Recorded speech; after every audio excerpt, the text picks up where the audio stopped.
Hello guys, what is welcome back to my channel. आप देख रहे हैं चैनल आपका अर्जुन और मैं हूं आपका Arjun. I hope you all are extremely well and fine. और अभी टाइम हो रहा है 11 बज गए हैं। 11 बजे। नमस्कार, क्या हाल है आपके? बढ़िया, आप सुनाओ, आप कैसे हो? अरे मम्मी, आपके धो रहे हो बर्तन, मैं धो देता हूँ। ये आपको मेरा कहने का मौका मिल सकता है अगर आप मेरी पसंद का खाना बनाओ। आज भी आपने कड़ी बना दी। गाइज, किस किस को कड़ी पसंद है, हैं? प्यारी बहनी कड़ी, और वो भी पकोड़े वाली। नहीं गाइज, मेरे को तो कोई पसंद ही नहीं आती। मतलब वही है कि बस पेट भरने के लिए खा लेता हूँ मैं, वैसे इतनी मेरे को पसंद नहीं है कड़ी। मैंने तो चाहिए वो पनीर, दाल मखनी, मटर पनीर। सेम मेहनत उसमें भी लगनी है, सेम मेहनत कड़ी में भी लगनी है। तो गाइज अभी फटाफट नहाते हैं, उसके बाद आपसे मिलते हैं। बने रहिए इस व्लॉग में।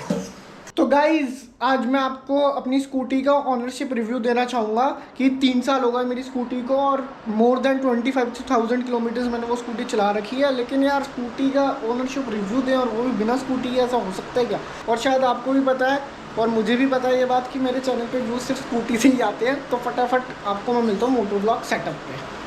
तो गाइज ये रही अपनी स्कूटी और देखो यार, एक तो इसका कलर ऐसा ना स्टील्थ ब्लैक, इसको थोड़ा सा पानी मार के साफ़ कर दो, एकदम शाइन मारती है। कोई इसको देख के कहेगा कि 3 साल पुरानी स्कूटी है।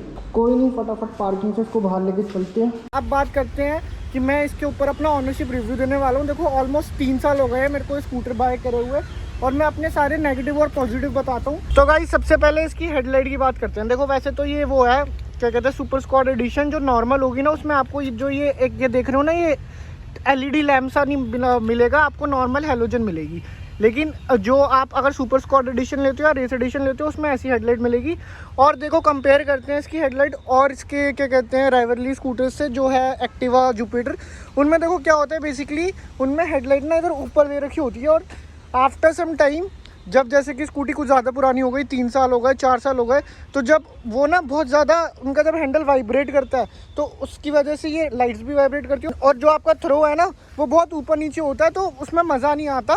वही बात करते हैं अगर इस पर, ये इतनी वाइब्रेट नहीं करती क्योंकि ये इसका लोअर पार्ट है। अगर करती भी है तो ऊपर वाला करेगी। और वो भी देखो ये सारी स्कूटियों में होता है, अगर आप 2-3-4 दिन बाद स्कूटी स्टार्ट कर रहे हो ना तो उसकी इंजन थोड़ा सा वाइब्रेट होता है। या तो इसको जब आप स्टार्ट करो तब तो आप देखते होगे, नोटिस करते होगे कि बहुत टाइम ऐसा होता है स्कूटी की आरपीएम थोड़ी बड़ी रहती है, उसको नॉर्मल आने दिया करो।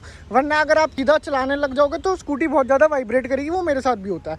लेकिन इसकी नीचे हेडलाइट है ना, उसकी वजह से क्या होता है, अगर ये वाइब्रेट भी करेगी तो आपका थ्रो ख़राब नहीं होगा। और पीछे से ऑटो आ रहा है, मेरे को अब स्कूटी हटानी पड़ेगी। और अब बात कर लेते हैं इसके थ्रो की। तो गाइस इसका थ्रो की क्या ही बात करूँ, अगर मैं इसको कंपेयर करूँ और स्कूटर से तो इसका थ्रो मेरे को काफ़ी अच्छा लगता है। मतलब 100-150 मीटर तक तो जाता ही है।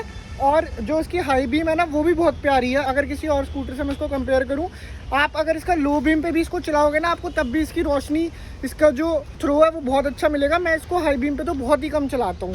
मैं खुद अगर हाई बीम पे चलाता हूँ ना और लोगों के माथे पे ऐसे लाइट लगती है तो वो मेरे को पसंद नहीं है, क्योंकि अगर ऐसा होता है ना तो उनको क्लियर नहीं दिखता और एक्सीडेंट होने के चांसेस बढ़ते रहते हैं। लेकिन क्या बोले, लोग यहाँ पे कोई सुनते तो है नहीं इंडिया में। अधिकतम अगर आप लोगों को देखोगे ना वो सिटी में हाई बीम पे चलाते, तो यार ऐसा मत किया करो। बाकी अब बात करते हैं इसकी बिल्ड क्वालिटी की। देखो वो पता है मेरे को, बिल्ड क्वालिटी में ही ये मार खाती है और उसी वजह से इसकी परफॉर्मेंस अच्छी आती है। अगर इसमें भी और स्कूटर्स की तरह कई पार्ट इसके ऐसे लोहे के दे दे तो इसका वेट बढ़ जाएगा, जिससे अगर कोई भी एक्सीलरेट करेगा तो उसमें वेट बढ़ने की वजह से इतनी अच्छी स्पीड या इतनी अच्छा पिकअप नहीं हो पाएगा।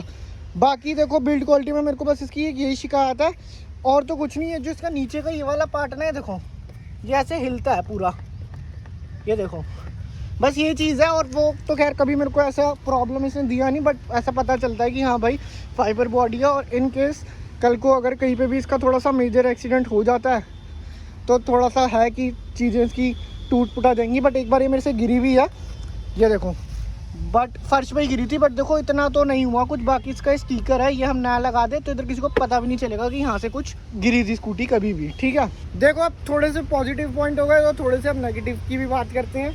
तो सबसे पहले तो देखो यही है, इसका ना फ्यूल टैंक ना बाहर दे रखा है। ठीक है, जो एक अच्छी चीज़ है। देखो इसका फ्यूल टैंक ना बाहर दे रखा है, ठीक है, तो ये एक अच्छी चीज़ है। लेकिन अगर आपको इसका फ्यूल टैंक में फ्यूल भरवाना है तो उसकी जो क्या कहते हैं, उसको फ्यूल टैंक को खोलने के लिए ना आपको यहाँ पे चाबी लगानी पड़ेगी, तो उतरना तो पड़ेगा। तो फिर इतना कुछ फ़ायदा उससे होगा नहीं। वहीं अगर एक्टिवा वगैरह को देखते हो तो उसमें यहीं से खुल जाता है फ्यूल टैंक और उसका भी बाहर दे रखा है। तो वो एक्टिवा की एक चीज़ मेरे को काफ़ी अच्छी लगी। बट इसका फ्यूल टैंक बाहर है ना, इस वजह से ना इसमें सीट थोड़ी सी छोटी कर दी है, जिस वजह से ना इसमें आप सिर्फ 2 बंदों को बिठा सकते हो। देखो अब मुझे पता है 2 व्हीलर पे लोग 2 ही बंदे जाते हैं तभी उसको 2 व्हीलर बोलते हैं, लेकिन कभी कभार होता है ना कि कोई इमरजेंसी आ गई, 3 बंदों को बैठ के आपको कोई आगे पीछे लेके जाना है, मार्केट में घूमना है, तो उस हिसाब से यार ये स्कूटी है नहीं, क्योंकि 3 बंदे बिठाओगे ना आप तो इसमें बिल्कुल भी आप कंफर्टेबल नहीं बैठोगे। इसका देखो पोजीशन भी ना थोड़ी ऐसे है, जब आप ब्रेक मारोगे ना तो तीसरा बंदा बार बार आगे गिरेगा, तो वो उस हिसाब से स्कूटी कंफर्टेबल है नहीं। और गाइस ये देखो मेरी स्कूटी चल चुकी है 30,433 किलोमीटर्स। तो गाइस 30,000 किलोमीटर चलने के बावजूद मेरी स्कूटी ने आज तक कभी मेरे को इतनी सी भी प्रॉब्लम नहीं दी है। बस एक बार इसके कुछ पता नहीं वो मेरे को याद नहीं आ रहा, बट कुछ प्रॉब्लम हुई थी, उस प्रॉब्लम की जो वीडियो भी बनाई थी मैंने, तो इधर आई बटन में लिंक आ रहा होगा, वो देख लेना आप, ठीक है। तो पता नहीं कुछ इसके यार पता नहीं चलता, उसके कुछ पंप में कुछ एयर नहीं आ रही थी, पता नहीं कुछ तो ऐसा रीज़न हुआ था जिससे ना सेल्फ स्टार्ट नहीं ले रही थी और बंद हो गई थी। तो बस एक वही चीज़ नेगेटिव हुई है मेरे साथ, उसके अलावा तो कभी भी इसने कोई मेरे को प्रॉब्लम नहीं दी। मैं इसको कितनी बार पहाड़ों पे ले गया हूँ, इतनी दूर दूर ले गया हूँ, उसने कभी मेरे को ऐसा कोई प्रॉब्लम नहीं दी है। बाकी गाइस अब बात करते हैं इसकी स्टेबिलिटी की। तो गाइस देखो इसमें ना आगे और पीछे दोनों तरफ सेम साइज़ के टायर यूज़ हुए हैं, जिससे इसकी स्टेबिलिटी बहुत ही अच्छी हो जाती है। और वहीं अगर आप इसको एक्टिवा से कंपेयर करोगे ना, उधर आपको जो पीछे रियर टायर है ना वो थोड़ा छोटा मिलता है, आगे वाला बड़ा मिलता है, जिससे कहीं ना कहीं उसकी क्या कहते हैं स्टेबिलिटी इतनी सेफ है नहीं। बाकी गाइज एक और चीज़ जो बहुत इंपॉर्टेंट है, जो लॉन्ग राइड्स में आपको बहुत ज़्यादा हेल्प करेगी, वो है इसकी फ्यूल कैपेसिटी। तो देखो जहाँ तक मेरे को लगता है, मेरे को और स्कूटी अप्रीलिया वगैरह का नहीं पता, लेकिन ये एक ऐसी स्कूटी है जिसका फ्यूल टैंक 5.6 लीटर का है। एक्टिवा वगैरह को तो बहुत छोटा होता है, ये एक इकलौती स्कूटी है जिसमें 5.8 लीटर पेट्रोल आता है, जिससे अगर कभी आप कहीं दूर हाईवे पे जा रहे हो, आपने फुल टैंक करवा रखा है, तो आपको सोचना नहीं पड़ेगा। वहीं अगर एक्टिवा वगैरह होती है उसमें 4 लीटर 4.5 लीटर की फ्यूल कैपेसिटी होती है आई थिंक। तो अगर बहुत दूर हो, आप कहीं बहुत लंबा हाईवे है 100-150 किलोमीटर का, तो क्या पता कभी ना कभी आपको कोई दिक्कत आ जाए। बट इसमें ऐसा कुछ नहीं है, इसका फ्यूल टैंक बहुत बड़ा है, तो इसमें कभी ऐसे प्रॉब्लम मेरे को आई नहीं है कभी भी। मैं जैसे अभी शायद वहाँ ऋषिकेश गया था मैं, तो मैंने एक बार फुल करवाया था, उसके बाद वैसे ही टॉपअप करवा लिया था 200 रुपये तक का, तो मैं आराम से घर आ चुका था। वैसे तो मैं फुल टैंक में ही घर आया था, but as a safety point की कल को रास्ते में कोई प्रॉब्लम आ जाए, लंबा रास्ता आ जाए, कहीं पे पेट्रोल पंप ना मिले, तो उस हिसाब से मेरे को इसकी फ्यूल कैपेसिटी बहुत अच्छी लगती है। तो मतलब काफ़ी ज़्यादा अगर इसको कंपेयर करोगे इसके साथ के स्कूटर से। तो अब बात करते हैं इसकी पावर की। तो अगर पावर की बात करनी है तो यार ऐसे तो नहीं करेंगे ना, मोटो व्लॉग में करेंगे, तो फटाफट चलते हैं मोटो व्लॉग में। तो गाइज आओ फटाफट इसकी पावर के बारे में बताएं आपको, बट ऐसा तो है नहीं कि आपको इसकी पावर का पता ना हो। एक तो आप लोग को मिरर ठीक करवाना, कोई नहीं, किसी और दिन करवाएंगे। अब देखो 1 2